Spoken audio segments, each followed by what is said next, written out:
Meeting po sa ICC. Good for 1 month. 1 month po yan, sir. After po naman, hihatid naman po natin sila sa airport. After that, mag-aantay naman po kami ng schedule na dadating ulit sila. Then kami ulit yung magsusundo sa kanila.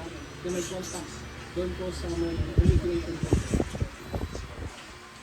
For the record, kailangan malaman mo na yung binabanggit mong pagdating at parot pa rito ng ICC ay consistent sa record ng immigration.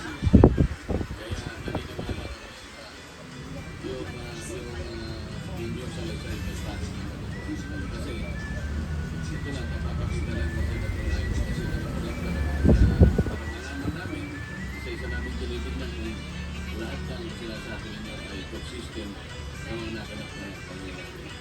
So, Chairman, okay po ba? As I said, take out Galing sumayaw ni Aya. Aya, galing nga.